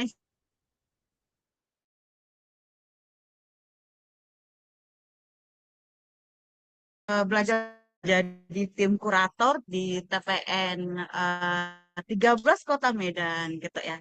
Jadi saya sangat tertarik ya apa yang disampaikan oleh Pak Ismail. Jadi konvensional itu memang tidak boleh ini ya dihilang, tetapi harus dikolaborasi gitu. Memang berkenaan dengan itu teman-teman, kadang kita sering ya berpikir itu selalu riwah ya, apa ribet gitu ya. Menjadi guru transformatif itu harus melakukan perubahan yang besar. Tapi kenyataannya apa yang disampaikan Pak Ismail ketika menghadapi studi kasus tentang matematika tadi, sebenarnya sederhana gitu ya untuk membuat anak itu mampu bernalar kritis sesuai dengan 8 DPL kita ya, 8 dimensi profil lulus itu sederhana sebenarnya teman-teman. Jadi sebenarnya menjadi guru transformatif itu kita sebagai guru itu nggak usah dulu mikir terlalu riwah ribet gitu ya, tetapi bagaimana kita sebagai guru maupun calon guru. Izin maaf saya belum menyapa adik-adik PPL ya yang di sini bersama LPTK UNSUL. Terima kasih sore hari ini sudah bersama kita. Saya lanjut ya teman-teman. Jadi kalau saya tarik benang merah yang disampaikan oleh Pak Ismail, oleh Pak Hendra itu, jadi perubahan atau menjadi guru bertransformasi itu tidak mesti harus ini ya berawal dari hal-hal yang besar, tapi bagaimana ya garis besarnya itu, bagaimana keberanian guru gitu ya, keberanian guru untuk melihat kebutuhan belajar murid, untuk mengakomodir kebutuhan belajar murid gitu ya, kemudian mencoba cara baru, kemudian merefleksikan hasilnya gitu, lalu terus memperbaiki praktik pembelajarannya gitu. Jadi istilahnya guru belajar sama guru mengadaptasi sebuah praktik pembelajaran yang memang praktik pembelajaran itu memiliki dampak besar di ruang kelas di guru Pak. Lalu kita adaptasi, lalu kita kolaborasi, lalu kita tiru, kita amati gitu ya ATM, kita lakukan di kelas memiliki dampak atau perubahan yang besar, salah satunya mampu mengubah pola pikir murid gitu ya, pola bertumbuh dia gitu ya, itu ada salah satu ciri khas guru bertransformatif gitu teman-teman. Baik, jadi pada sore hari ini saya ingin mengajak teman-teman belajar ya, eh, relevan dengan guru transformatif tadi yang disampaikan oleh Pak Ismail dan Pak Hendra. Jadi di sini teman-teman, saya ingin mengajak teman-teman, eh, bagaimana sih aku dikatakan sebagai guru bertransformatif gitu ya. Jadi supaya orang tahu, bukan kita haus untuk divalidasi sebagai guru penggerak perubahan pendidikan atau sebagai guru bertransformatif. Bu Hairani, suara saya terdengar ya? Terdengar ya? Oke, Dengar. tetapi bagaimana teman-teman gitu ya, yang memiliki sebuah praktik baik yang mampu mengubah yang mampu mengakomodir kebutuhan belajar murid, yang mampu yang memiliki yang mampu mengakomodir pembelajaran yang bermakna, yang kontekstual, itu teman-teman bagikan. Loh, bagikan lewat apa Bu Niar? Apa di Gosen gitu ya, lewat paket JNE atau JNE tapi berbagi praktik baik dalam atau menjadi pembicara teman-teman di sebuah webinar, di sebuah acara-acara yang relevan dengan pendidikan. Jadi pada hari ini saya ingin mengajak teman-teman ikut menjadi pembicara atau belajar bareng di Temu Pendidik Nusantara yang ke-13 di Kota Medan bersama KGBN Kota Medan. Jadi 2 pekan lalu kita sudah sosialisasi tentang TPN, kemudian juga sudah sosialisasi tentang bagaimana mengukur kompetensi. Jadi adik-adik yang calon guru atau yang lagi ikut PPG Prajabatan maupun Daljab itu, ayo dong kita ukur kompetensi lewat cerdas cermat guru yang ada nanti di TPN ke-13 Kota Medan. Nah hari ini teman-teman guru yang memiliki praktik baik pembelajaran transformatif ataupun pembelajaran mendalam ataupun memiliki sebuah proyek gitu ya, ayo menjadi pembicara gitu ya. Kami menyediakan panggung untuk teman-teman ikut hadir membersamai guru-guru juga, kita belajar sama guru karena sejatinya adalah guru itu belajar sama guru karena guru yang memiliki segudang praktik baik teman-teman gitu ya. Nah, saya ingin tanya nih sama kawan-kawan ya, nanti tolong di kolom chat Bu Rani. Pernahkah teman-teman ya teman-teman belajar hari ini merasa sendiri menghadapi sebuah masalah di kelas atau di sekolah? Kok pertanyaan ini mungkin pernah ya Bu Hairani ya? Eh, ada yang jawab 1 jika pernah, jawab 0 jika belum, kawan-kawan. Ada yang jawab 1? pernah merasa sendiri menghadapi sebuah masalah? Boleh bantu jawab? Oke, Bu Hormin satu pernah, Bu Renta juga pernah. Teman-teman yang lain? Oke, pernah ya? Oke. Memang sejujurnya kita sering ya teman-teman menghadapi sebuah apa ya, sebuah masalah gitu ya di dalam apa ya memberikan pembelajaran di kelas gitu. Nah, kemudian saya next ya, nanti akan ada relevansinya dengan sosialisasi misi kita pada sore hari ini. Oke, selanjutnya teman-teman bantu saya juga untuk menjawab satu jika ya, nol jika belum. Teman-teman pernah nggak apa ya berhasil mengatasi tantangan itu dan merasa oh ini berhasil berhasil gitu, aku sukses gitu. Contoh ya, Bu Aisyah sering curhat sama saya punya anak yang tidak bisa baca gitu ya, sudah di kelas 5, tetapi ketika aku membuat sebuah pola praktik baik gitu ya, aku konsisten komitmen melakukan pola itu selama 3 bulan, dia kok bisa baca ya? Ternyata padahal guru-guru dulu kelas 4, kelas 3, 2, dan 1 saling menyalahkan. Oh, kelas 1 nggak bisa baca, kemana aja gurunya gitu ya. Lalu kelas 2 nggak bisa juga baca, kemana aja gurunya. Jadi saling menyalahkan, mencari akar masalah. Lalu kapan nih si anak bisa baca kalau gurunya hanya saling menyalahkan? Itu ya kawan-kawan. Itu contoh sederhana studi kasus. Gitu ya. Boleh bantu jawab? Eh, berhasil gitu, berhasil membuat apa ya mengatasi tantangan. Boleh Bu Rani ada yang sudah jawab? Oke, oke, oke, oke, oke, Bu Rija, Bu Hairani. Oke, berarti Bu Hairani, Bu Rija udah punya praktik baik ini. Oke, kita lanjut. Nah, teman-teman, oke, nah, jadi teman-teman, kisah teman-teman yang sederhana, sekelumit kisah teman-teman atau setetes seperti setetes air yang jatuh ke gubuk gitu ya, atau setetes air yang jatuh ke meja, tetapi memiliki dampak yang sangat besar terhadap proses pembelajaran murid itu sudah dikatakan praktik baik. Jadi seperti yang saya sampaikan di awal, teman-teman jangan sampai berpikirnya panjang terlalu jauh gitu ya. Praktik baiknya aku belum wow. Aku punya praktik baik di kelas yang mampu sudah misalnya mengubah pola pikir anak atau sudah mampu mengatasi sebuah masalah gitu ya. Tapi tidak wow. Karena aku pernah melihat teman-teman berbagi itu praktik baiknya wow. Teman-teman, saya sampaikan bahwa praktik baik itu walaupun dia sederhana untuk ya, tetapi kalau itu memiliki dampak yang besar, hasil yang besar, itu adalah sebuah praktik baik yang bermakna. Gitu ya, praktik baik yang memang sudah di apa ya, sudah bisa dilabeli ada sebagai teman-teman adalah sebagai agen perubahan gitu, transformatif, guru bertransformasi. Nah, jadi seperti saya sampaikan di sini gitu ya, kisah keberhasilan teman-teman di kelas maupun menghadapi tantangan di sekolah, di ekosistem pembelajaran, di masyarakat gitu ya, itu adalah sebuah apa ya praktik baik gitu. Jadi praktik baik itu tidak mesti harus yang tanggung-tanggung nyawa gitu. Kadang cukup hanya satu usaha tapi berdampak besar. Gitu. Nah, jadi pada sore hari ini saya ingin teman-teman yang punya praktik baik itu nanti bisa dibagikan di TPN 13 Kota Medan dengan syarat teman-teman. Syarat pasti ada. Teman-teman nanti harus selesai dulu menyelesaikan sebuah misi tantangan yang ada di platform TPN. Jadi tantangan itu teman-teman sesuaikan dengan praktik baik teman-teman yang sudah teman-teman lakukan. Nanti saya sendiri tim kuratornya akan mengkurasi dan menghubungi teman-teman bahwa praktik baik itu akan bisa ditayangkan gitu ya ketika TPN. Pertanyaannya adalah, Bu Niar, kalau harus dikurasi lagi, kami tidak percaya diri dong. Oh, jangan ini, jangan itu dulu pertanyaannya. Kirim dulu, tulis dulu, kami mengkurasi itu, adalah mengkurasi apakah misalnya tidak terdapat unsur plagiasi gitu ya teman-teman. Itu salah satu fungsi dari mengkurasi itu. Nah, kawan-kawan, ini saya sampaikan tadi ya, banyak guru kita sudah punya solusi tapi tidak dibagikan. Jadi artinya dia punya praktik baik tapi tidak tahu di mana dibagikan, gitu ya. Ada lagi guru banyak apa ya punya praktik baik gitu ya, punya eh, apa namanya praktik baik yang luar biasa gitu ya.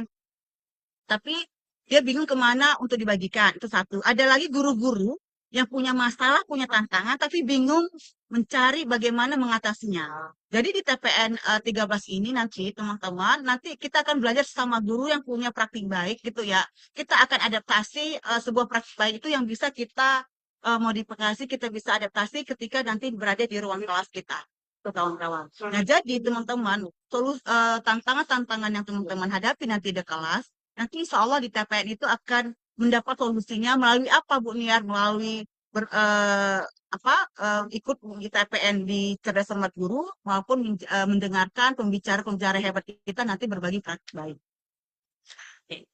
Nah, caranya gimana Bu Niar ikut menjadi pembicara?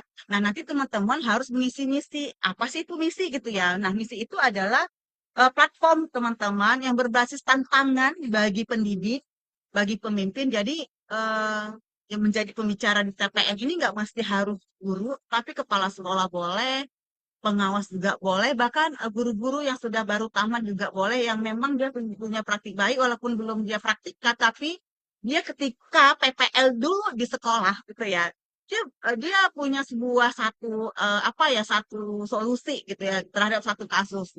Sudah dia bawakan itu berdampak gitu ya pada kelas yang dia amati gitu. Itu boleh kawan-kawan gitu ya. Jadi nanti teman-teman uh, setelah mengisi misi gitu ya, kami kurasi ya tim kurator di Kota Medan. Nanti kami akan menghubungi teman-teman bahwa praktik baik yang teman-teman isi itu sesuai dengan apa tantangan yang teman-teman isi di platform itu. Nanti saya akan simulasi bagaimana cara mengisi misi itu kawan-kawan. Nah, oke, ini saya langsung aja. Nah, kawan-kawan, saya ulangi lagi, menjadi pembicara di TPN 13 itu tidak mesti harus guru, tetapi kepala sekolah juga bisa, ketua atau pengurus organisasi profesi juga bisa, maupun guru-guru yang lagi sedang ini ya PPL prajabatan gitu kawan-kawan ya. Nah, apa sih sebenarnya Bu Nir manfaatnya gitu? Teman-teman, itu sudah dari eh, apapun agamanya gitu ya. Kalau kita berbagi satu ilmu, nanti akan berlipat ganda ilmu-ilmu lain yang akan dapat ini ya ke kitanya gitu. Jadi di sini saya ada 4 ya manfaat dari kita berbagi praktik baik gitu ya. Salah satunya menguatkan kemerdekaan untuk kepercayaan diri. Jadi teman-teman, pengalaman saya pertama kali menjadi narasumber itu adalah ketika saya mengikuti TPN 7 ketika daring. Saya punya praktik baik tentang literasi, tentang project based learning, tentang project itu tentang STEM. Saya memberanikan diri untuk ikut menjadi pembicara. Ternyata saat itu memang saya tidak percaya diri, tapi kapan lagi dimulai gitu ya. Nah, sekali kita mulai, 2-3 kali ingin dimulai, dan akhirnya memang pengen aja menjadi narasumber di mana pun berada gitu ya. Itu salah satu menguatkan kepercayaan diri teman-teman.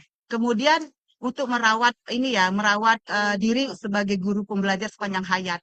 Jadi kalau kita berbagi, nanti didapatkan umpan balik dari teman-teman gitu ya, kita menjadi guru-guru yang belajar lagi gitu ya. Jadi menjadi pembicara itu bukan hanya sebatas menyampaikan praktik baik, tapi nanti teman-teman yang lain yang mendengar kita itu memberikan umpan balik. Jadi itu salah satu untuk merawat diri ya sebagai guru pembelajar sepanjang hayat yang sesuai dengan disampaikan oleh Pak Hendra tadi dan Pak Ismail tadi, menjadi guru transformatif.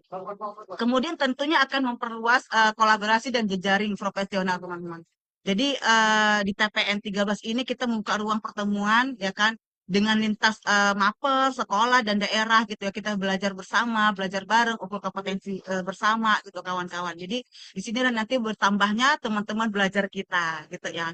Kemudian tentunya meningkatkan kompetensi kita sebagai pendidik bahwa menjadi pembicara itu buat guru belajar dari praktiknya sendiri, kemudian belajar untuk menuliskannya gitu ya. Jadi di samping kita bisa diasah untuk menyampaikan cara berkomunikasi kita juga diajari untuk cara menulis menjadi guru yang berkarya teman-teman.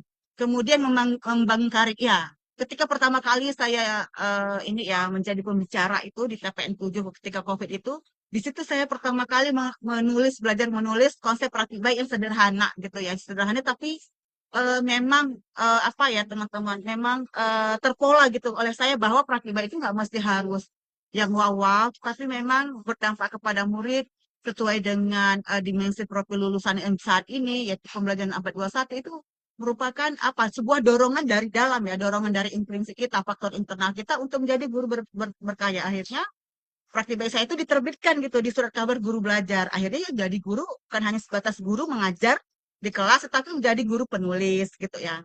Jadi dipanggil dipanggil jadi narasumber, menjadi menjadi tim kuri gitu di penulisan praktik baik, menjadi narasumber praktik baik ataupun menjadi ya narasumber narasumber untuk menulis buku lah gitu.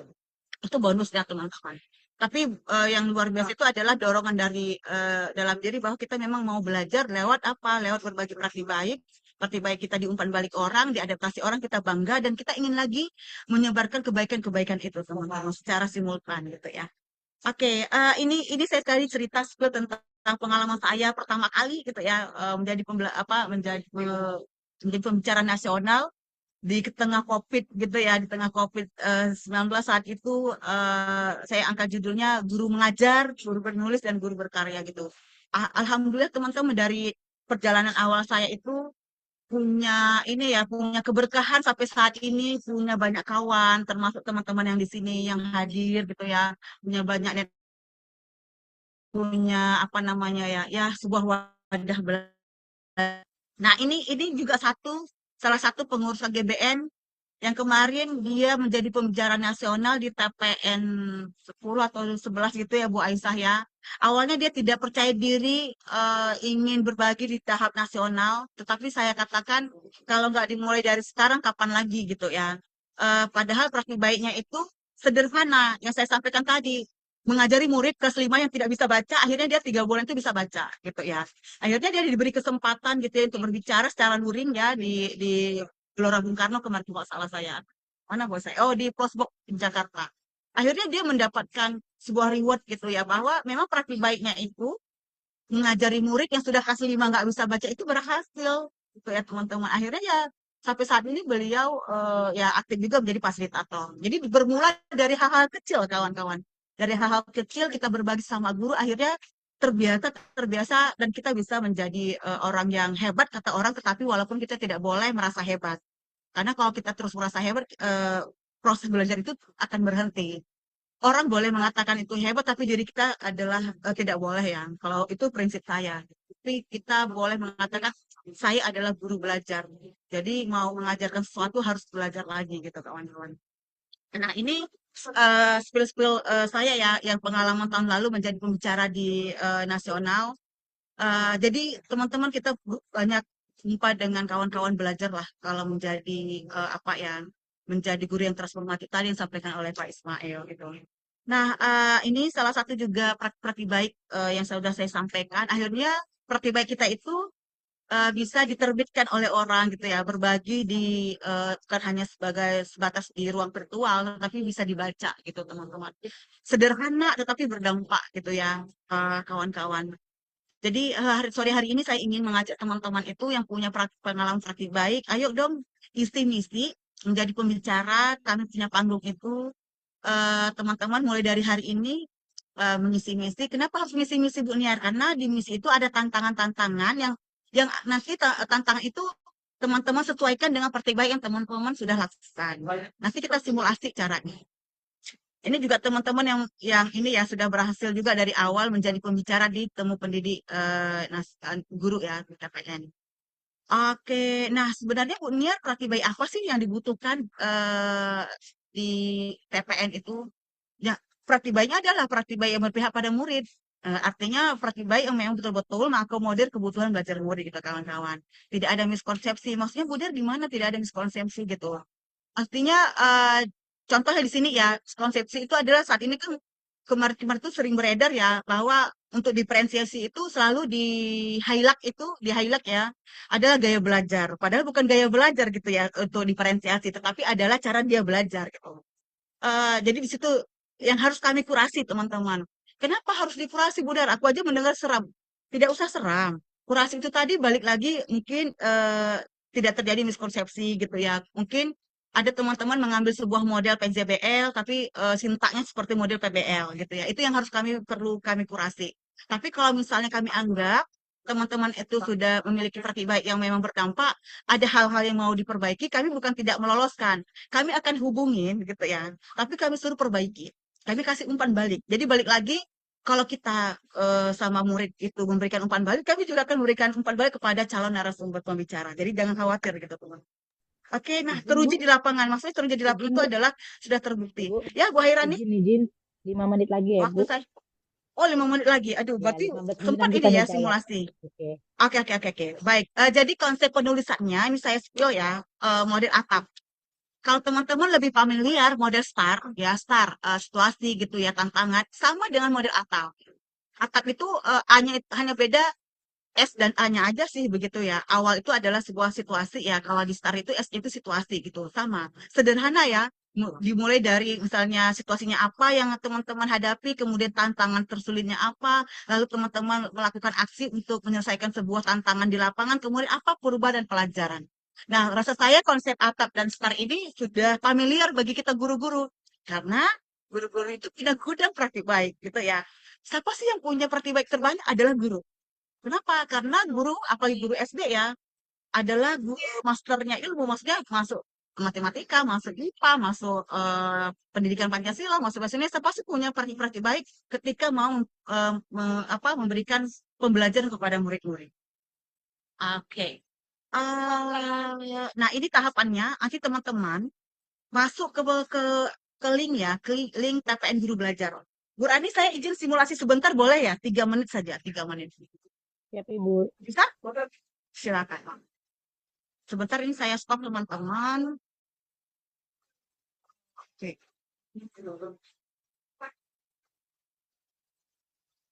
Oke. Sudah nampak Bu Randi layarnya?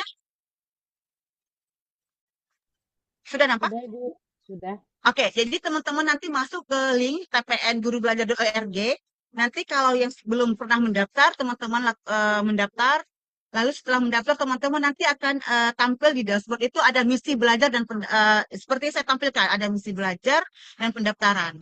Nanti teman-teman daftar dulu menjadi peserta TPN. Walaupun mau jadi pembicara, maupun menjadi peserta CCG, maupun menjadi peserta saja, tetap lakukan pendaftaran untuk ikut TPN. Pilih di Kota Medan 18 Juli 2026. Lalu tempatnya di mana Bu? Di Aula BPMP ya, di Aula BPMP Kota Medan. Lalu teman-teman tulis cerita perubahan kalau sudah melihat tantangan ada di misi. Untuk itu boleh teman-teman jelajahi dulu jelajah misi. Nah, tampil di sini Bu Airani pilihan misinya. Tampil Bu, tampil. Nampak? Oke. Nah, di sini teman-teman melihat misi apa yang sesuai dengan punya teman-teman yang sudah teman lakukan. Misalnya, di sini ada misi, kita scroll ya. Misi organisasi, berarti dia seorang pengurus organisasi. Ketua organisasi profesi guru yang menggerakkan kolaborasi untuk daerah. Artinya dia sudah berdampak. Misalnya KGBN sudah menggerakkan guru belajar Kota Medan. Boleh. Atau tentang manajemen pendidikan, itu untuk kepala sekolah. Atau bahkan dinas pendidikan menjembati sekolah dan arah daerah, gitu ya. Dan arah pendidikan di daerah gitu. Nah, untuk guru saya spill dulu. Nah, ini teman-teman yang punya misalnya sebagai guru, karir proteinnya menulis. Misalnya membangun karir protein guru sebagai konten kreator, misalnya Bu Furani. Kita isi gitu ya. Aku sudah menjadi guru konten kreator gitu ya. Ayo teman-teman bagikan bagaimana mengajak guru-guru lain menjadi konten kreator yang memang sesuai dengan perkembangan pendidikan gitu ya. Misalnya bisa kita lihat detailnya. Nah, di sini nanti teman-teman akan membaca dulu deskripsinya, kemudian misalnya tertarik, boleh kerjakan misi. Nah, bisa klik tinggal kerjakan misi. Lalu teman-teman nanti di sini akan disuguhkan bagaimana cara misinya gitu ya. Misalnya pilih TPN yang akan dihadiri, pilih Kota Medan gitu ya. Medan. Oke, pilih Kota Medan. Nah, judul apa? Nah, judul apa yang sudah teman-teman punya itu sesuai dengan misi yang teman-teman pilih dengan kode ECT24. Membangun karir peran guru sebagai kreator konten di media sosial. Lalu teman-teman tulis, ini seperti kita mengisi blog sebenarnya, sederhana gitu. Seperti, ya kita mengisi blog lah teman-teman ya. Di zaman teknologi pasti guru-guru semua punya blog ya. Nah, lalu sini ada unggah upload, misalnya foto atau sejenis link gitu ya teman-teman ya. Nah, di sini apakah cerita perubahan ini sudah pernah dipublikasikan? Kalau sudah pernah, kalau ya, ya. Apakah Bu Nia mempengaruhi lolos untuk kurasi nanti? Tidak. Kami hanya mau tahu saja, misalnya kalau udah pernah, apa di mana linknya gitu. Kalau belum, ya silakan dibagikan gitu. Nanti kirim cerita perubahan. Nanti kami tim kurator akan menghubungi teman-teman bahwa tulisan teman-teman itu layak untuk ditampilkan ketika KPN 13. Benefit itu Bu Nia, nanti kami akan berikan sertifikat juga menjadi pembicara, teman ya, sertifikat. Oke, mungkin Bu Rani bisa kita nanti untuk lebih paham teman-teman, nanti bisa hubungi kami kalau ada kendala ketika pendaftaran atau mengisi-misi. Tapi intinya adalah teman-teman mendaftar dulu, daftarkan akun, kemudian jangan lupa passwordnya. Nah, nanti mengisi-misinya mulai hari ini sampai nanti di bulan TPN-nya kan di bulan Juli, Bu Niar, kok sampai di bulan September? Ya, September ya, karena TPN puncak itu di Oktober. Di bulan Juli itu adalah TPN daerah. Jadi ada 68 TPN di kabupaten kota se-Indonesia. Salah satunya Medan. Lalu misi ini teman-teman akan berlanjut menjadi pembicara nasional. Kalau di Medan, teman-teman kan menjadi pembicara daerah ya, kota Medan. Nanti akan berlanjut diisi terus sampai nanti di bulan September, nanti dikurasi oleh orang pusat maupun kami, itu nanti dia akan dipanggil menjadi pembicara nasional di TPN Puncak di bulan Oktober, teman-teman. Jadi tidak hanya sampai di pembicara di kota Medan gitu ya, secara kota ya, tetapi nanti bisa menasional. Begitu saja barangkali Bu Rani untuk mempersingkat waktu, saya izin stop share, saya kembalikan kepada moderator.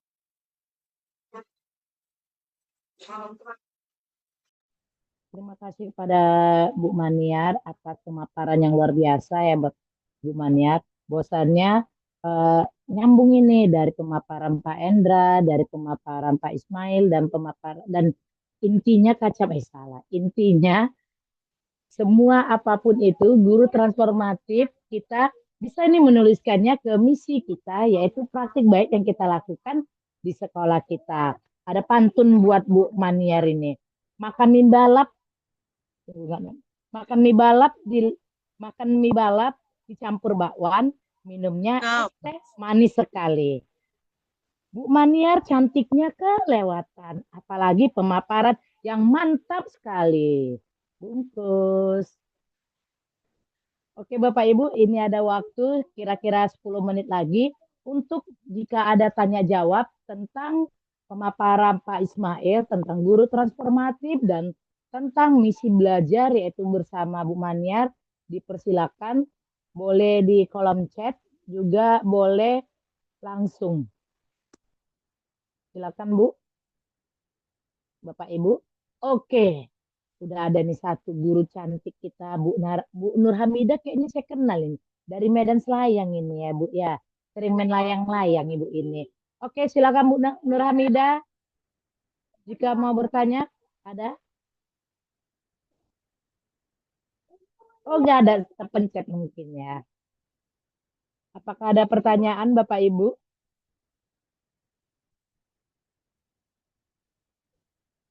Iya, mungkin lagi dirangkai-rangkai kata-katanya. Bu Renta, ada pertanyaan ini, ada tepuk tangan. Nah, sekarang begini Bu Maniar, kalau nggak ada yang bertanya, saya bertanya ini kepada Bu Maniar. Bu Maniar, sekarang kan bisa kita mengerjakan misi ini, apakah ada terdeteksi nggak dengan AI debat Ibu Maniar? Setelah kita buat misi belajar ini, kita pengen ini berkolaborasi dengan AI. Apakah terdeteksi AI kita ini diplagiat seperti itu, Bu Maniar?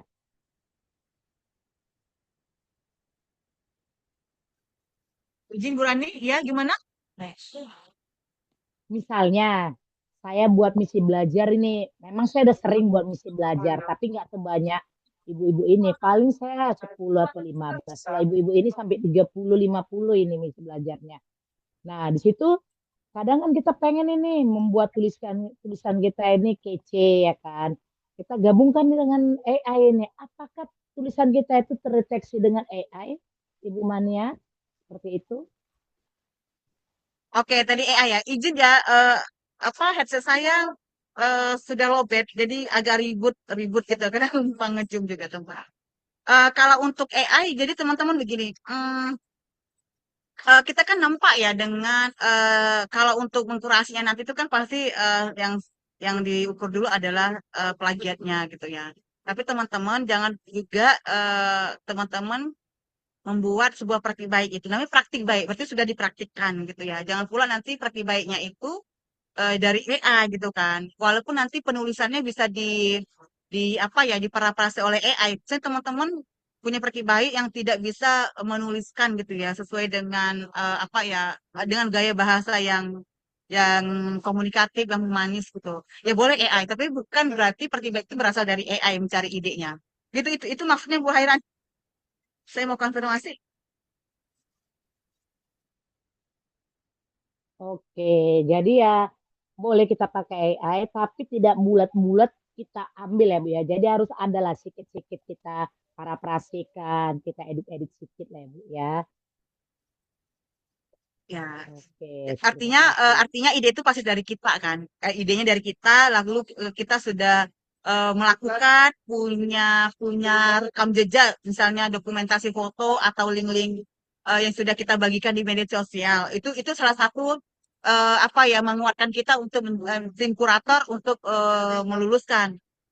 Namun kalau misalnya Bu Nir aku tidak punya foto gitu ya, tetapi aku punya praktik baik yang sudah aku lakukan tapi itu memang berdampak bagi aku dilihat dari apa ya dilihat dari umpan apa refleksinya anak-anak atau murid-murid punya pengalaman belajar yang sudah mampu memiliki meregulasi diri atau punya aha moment gitu. Ya boleh nanti kita bisa nampak di situ nanti dari apa ya dari aksi-aksi yang sudah dia lakukan gitu. Tapi kalau misalnya memang benar-benar belum dilakukan, tapi itu ada dari idenya AI, masa kita eh, balik lagi kepada diri kita. Masa kita AI itu diperintah oleh manusia. Artinya sebelum kita perintah kita sudah punya ide kan di kepala gitu.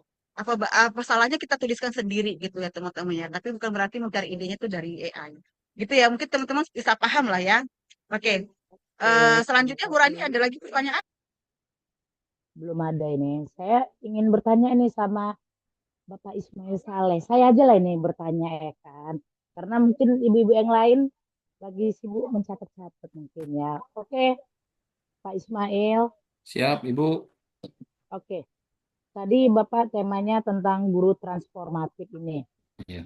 Guru transformatif itu ya guru yang sudah yang merupakan agen perubahan ya Pak ya, yang membawa inovasi inspiratif. Nah, tadi Bapak bilang bahwasannya guru apa menghasilkan proyek. Banyak ini guru-guru miskonsepsi ini bahwasanya menghasilkan proyek itu adalah barang gitu, barang karya ya kan Bapak. Apakah bisa proyek itu merupakan murid itu sendiri? Seperti itu Pak Ismail. Karena banyak ini paling banyak ini saya pun lihat di teman-teman saya bahwasannya ya kalkulator itu menghasilkan barang seperti itu Pak. Tolong diperjelas gitu Bapak fasilitator biar dipertegas gitu Pak. Ya, Ibu Rani, terima kasih. Nah, yang saya pahami kalau kita pakai PJBL ya atau project ya berbasis proyek. Nah, ini memang banyak yang miskonsepsi seolah-olah dan seakan-akan ya harus ada produknya. Jadi yang harus kita pahami sama halnya dengan kita harus pahami karakteristik peserta didik. TP-nya, tujuan pembelajaran. Kan tidak harus dengan waktu yang bersamaan tercapainya TP. Begitu juga Bapak Ibu. Eh, tentang proyek ini yang kita nilai adalah proses yang dilakukan oleh peserta didik itu sendiri. Nah, mau dibuat secara kelompok, mau dibuat secara pribadi, gitu kan. Ya, kalau prosesnya bagus, hasilnya bagus, nah, ya itu lebih bagus itu kan. Artinya kita sebagai guru, kita lakukan refleksi dan kembali kan pasti merasa puas. Tapi ada murid yang memang harus benar-benar eh, tingkat cara berpikirnya kan tidak sama. Tapi dia sudah melakukan proses, tetap juga kita hargai. Nah, makanya kan ada di apa? Kita pernah mendapatkan materi growth mindset ya. Nah, jadi the power of yet itu kan juga harus kita tanamkan. ya bukan apa tidak bisa tapi belum bisa gitu. Nah, biarkan saja anak-anak itu berproses untuk membuat proyek, tetapi jangan kita paksakan semuanya harus apa terwujud barang tuh. Itu dia. Ini yang saya pahami. Jadi mana tahu Bapak Ibu juga memiliki pemahaman yang berbeda, itu Iya, silahkan ya. Tapi kalau saya memahaminya seperti itu. Kalau semuanya harus kita tuntut, eh, peserta didik itu harus proyeknya harus ada, ya. Nah, kita tidak melihat prosesnya, nggak jauh beda dengan mata pelajaran yang dulunya apa SBK dulu ya. Sekarang masih ada nggak SBK? Prakarya, ya, PDB, ya SPDB. SPDB kan nggak jauh beda. Tapi kan ini ya sekarang namanya apa? Diganti dengan kurikuler ya. Kita sendiri yang menemukan temanya. Kalau dulu eh, Baku dia temanya baku, dibakukan gitu. iya, temanya sudah Ada ditentukan, berapa? sudah dibaku. Iya, Kalau sekarang ini kita melihat lingkungan sekitarnya, sekolah. Iya, itu dia. Mungkin ini yang bisa saya bagi eh, pada Bapak Ibu sekalian. Ini sudah azan kalau terdengar ya. iya.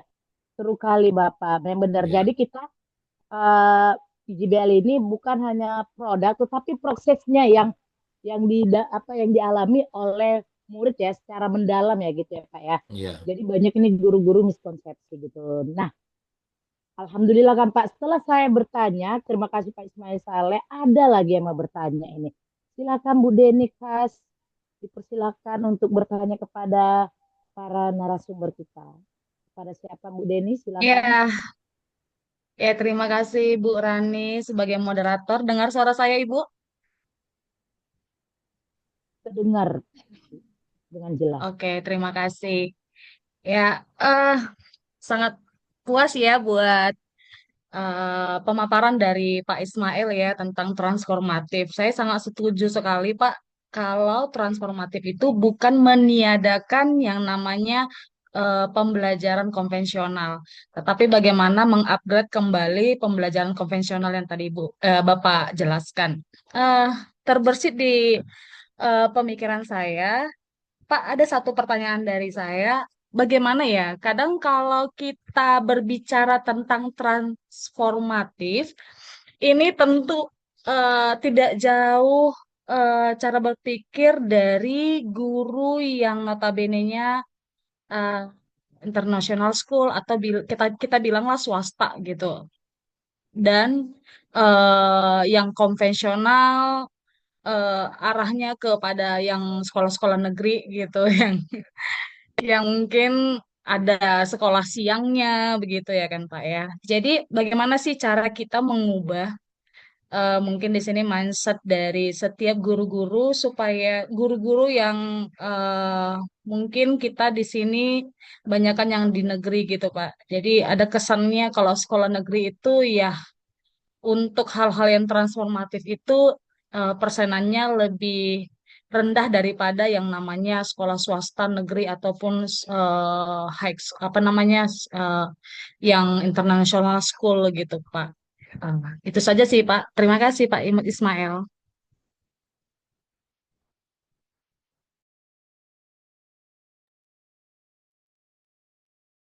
Gimana Pak Ismail? Pak Ismail, Iya, saya kira tadi lupa saya silakan. unmute-kan karena azan tadi ya. Oh Supaya iya, nggak- siap. Ya, ya langsung jawab nih ya. Siap Bapak. Ya, ini pendapat pribadi jadinya ini ya. Kalau menurut saya ya, memang menteri kita sekarang ini tidak lagi mau ada dikotomi antara guru swasta ya, guru negeri. Dan dulu kan sempat juga sekolah internasional ini mau dihapus ya. Tetapi kekuatan politiknya sungguh luar biasa ya. Karena mereka punya jejaring yang luar biasa. Nah, ya sebenarnya kemauan mereka. Karena mereka kan juga punya kurikulum tersendiri ya. Kurikulum internasional. Dan juga mereka harus menjalani kurikulum kita. Ya mungkin mereka karena muridnya itu sudah yang dianggap high ya sehingga mereka langsung maju terus. Nah, ya kalau menurut saya memang mereka harus berani mengikuti kurikulum yang ada yang sedang berjalan dan pemerintah di sini juga harus turun tangan untuk menyampaikan sama mereka. Ya boleh saja kalau memang mereka itu mau terus bertransformasi untuk meninggalkan yang namanya konvensional, terus memanfaatkan teknologi itu silahkan. Tapi kalau menurut saya secara pribadi kan, karena kita hidupnya dari awal ya, hidupnya belajarnya dari sekolah swasta yang perlu bantuan ya, yang sekolahnya di kampung ya, meniti dari anak tangga ya saya secara pribadi memang kurang sepakat hal yang seperti itu. Karena yang pemahaman saya transformatif itu bukan meninggalkan secara penuh eh, konvensional sama halnya kan ini kita di sini kan ada dua taksonomi ya, Solo dan Bloom. Tetapi kalau kita pahami di Solo itu juga harus ada pemahaman yang sifatnya menghafal. Saya tes anak-anak itu kan menghafal kali-kali gitu kan. Dia nggak hafal, ternyata memang masih bermanfaat tentang hafalan. Ya, hafalan kali-kali itu kita paksa anak-anak dan dengan contoh-contoh, dengan pemahaman konsep. Ya kalau itu saya dari saya Bu Denis ya. Ya mungkin pemerintah melihat ini sekolah besar, sekolah internasional. Ya ada juga yang menolak yang menolak ikut bikin mengirim mengirim gurunya mengikuti PM kemarin. Saya kan sama Bu Maniar juga kan, sama Bu Ami kan, kami bertiga. Ada sekolah yang menolak karena mereka merasa lebih hebat gitu kan. Nah di sini kalau guru sudah merasa lebih hebat, merasa pintar, tapi nggak pintar merasa itu yang susah. Nah, kita harus pintar merasa, bukan merasa pintar. Ada salah satu, bukan salah satu, banyak sekolah yang meja dan kursinya pun nggak ada. Jadi gurunya itu ya harus berkeliling mengajar ke sana kemari tanpa ada kursi. Ada sekolah yang seperti itu. Karena dia merasa harus bertransformasi dengan seleri yang luar biasa ya. Nggak perlu lagi ya ASN dan sebagainya gitu kan.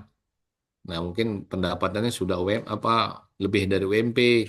Kalau saya itu Bu Denis, secara pribadi ya memang itu kurang tepat.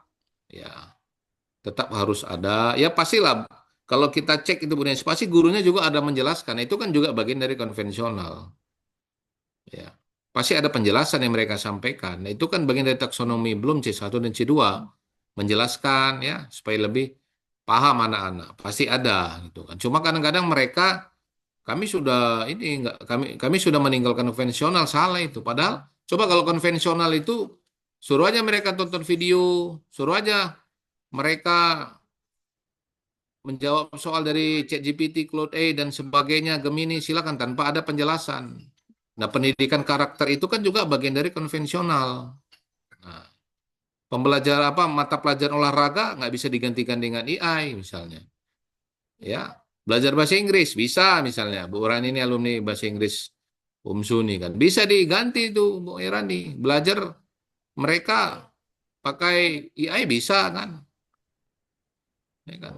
Tapi yang berbau skill itu kan nggak bisa, tetap juga konvensional. Cuma mungkin kami nggak konvensional, nggak mau mereka mengakui di mana-mana kami sudah skala internasional tidak. Saya baru aja eh, tadi ya melihat di medsos di TikTok itu ada siapa lu, saya nggak hafal namanya, tapi memang dia profesor guru besar tentang pendidikan di luar negeri. Di Cina sendiri aja masih menggunakan yang namanya menghafal. Menurut kita menghafal itu apa Bapak Ibu? Kan konvensional menghafal itu. Nah, ada sekolah di tempat kita, kami sudah berkurang meninggalkan hafalan, salah itu kan. Tetap harus ada hafalan. Kalau sekolah Islam ada tahfiz mungkin kan, itu kan bagian dari hafalan, ya. Kalau sekolah Katolik, ya kan, menghafal atau memahami tentang kitab-kitab, nah itu kan bagian dari hafalan misalnya dan sebagainya. Mungkin ini yang bisa saya sampaikan Bu Denis, ya. Saya kembalikan kepada Bu Rani. Iya, sedikit ya, Bu Ran. Ya, Ya, saya sangat setuju sekali, Pak Ismail gitu. Jadi, ya. sebenarnya kalau kita boleh tinjau lebih dalam lagi, sebenarnya kemauan dari tiap-tiap kita pengajar ini. Makanya Iya, bagaimana kami juga yang komunitas belajar ini bagaimana bagaimana supaya tidak jauh perjalanan dari yang namanya guru swasta ataupun international school gitu. iya, Nah, ayo dong kita ikut di dalam bagian komunitas-komunitas belajar ya, begitu. Itu maksud saya Pak, treatmentnya bagaimana guru-guru ini jangan jangan apa ya, jangan nyaman di zona nyaman yang dimana mereka ya udah kita sekolah negeri yang labelnya itu ya banyak kan konvensional padahal banyak sekali treatment yang diberikan oleh pemerintah melalui komunitas belajar melalui dan yang lain-lain dengan iya, eh, program-program yang baru gitu tetapi kenyataannya Pak gitu yang saya iya, lihat mungkin kacamata saya yang melihat kurang apa juga Pak kurang motivasinya masih ya di bawah rata-rata saya katakan kepada maaf ya, mungkin ini hanya opini saya sendiri iya. untuk mengikuti banyak program-program yang diberikan dan bahkan komunitas belajar yang ada gitu Pak. Oke Pak, terima kasih Pak Ismail. Ya, sama-sama Bu. Saya Silakan sepakat Ibu itu. Kairani. Pas itu Ibu bilang itu. Oke, terima kasih. Makin sore makin memanas ini ya kan, Pak. Iya, Oke. Nah, belum Pak, ngopi lagi. ya ngopi di mana kita, Pak? Iya, iya, Ada iya. KBBN ya. Ya makanya tadi apa salut juga ini. Saya dengar ya kemarin juga sudah disampaikan oleh Bu Mahniar ya, minta Ya. tolonglah menyampaikan tentang program praktek baik ya, CCG ya, Iya, di Bapak. CCG. Nah ini kan Mas Hormat Guru. ada kolaborasi guru konvensional yang bertransformatif istilahnya gitu kan. Ya kita Pas. bagian dari itu. Kalau nggak konvensional, ini kadang-kadang kan kita melaga versus konvensional versus transfer tidak, tapi kolaborasi. Nah Iya. silakan. Tadi saya cek, ada juga mahasiswa yang sudah keluar, ada yang apa kan? Ada yang guru keluar ini sudah 26 peserta kita kan dari 50 tadi lumayan lah nggak apa-apa. Nah, artinya Bapak Ibu ini harus dimasyarakatkan, diviralkan kegiatan CCG ini kita siap membantu ya nanti kita sampaikan kepada Mas. Ini program yang sungguh luar biasa yang disampaikan yang ditanya oleh Bu Denis ini juga kegiatan TPN ini yang CCG ini juga bagian dari peduli kita ya terhadap dunia pendidikan ya yang dilaksanakan oleh eh, KGBN ini ya, Komunitas Belajar Guru Nusantara. Nusantara. Mungkin itu yang bisa sampaikan saya kembalikan. Oke, terima kasih kepada Pak Ismail Saleh. Sebelum kita menutup, Bapak Ibu, tidak terasa kita sudah berada di penghujung acara Bincang Pendidikan TPN 13 dan Guru Transformatif. Dari diskusi sore ini kita belajar bahwa menjadi guru transformatif berarti kita harus terus bergerak, berinovasi, dan tidak sekedar mentransfer ilmu, melainkan menggerakkan seluruh ekosistem kelas. Sebelum kita berpisah, mari kita foto lagi nih atau gimana? Gak usah lah ya, ada 30 ya. Oke, saya mau minta kata-kata penutup ini dari Pak Ismail satu dan dari Bu Maniar satu. Silakan Bapak, kata kunci untuk kita ini Pak.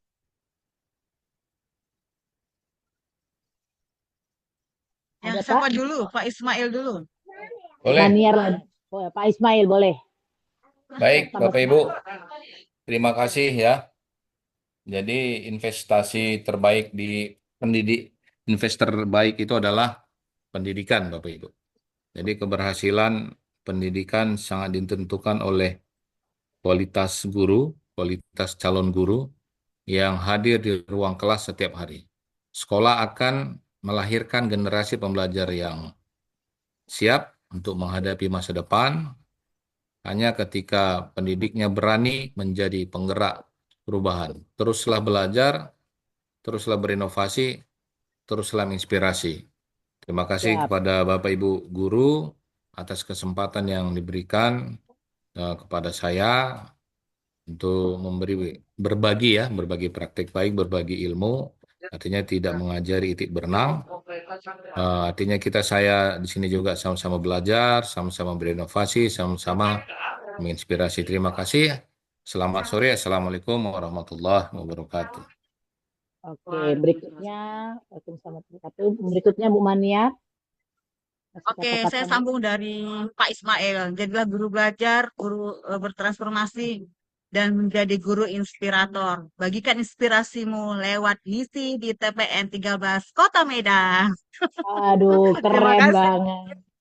Oke, Jangan Alhamdulillah lupa isi selesai. misi hari ini. Iya, isi misi. Silakan ya Bapak Ibu ya. Nah, saya mau pantun ini. Burung dara, burung pelikan, terbang tinggi menembus awan. Terima kasih atas segala perhatian. Sampai jumpa di lain kesempatan. Saya Kairani Rahab, pamit undur diri.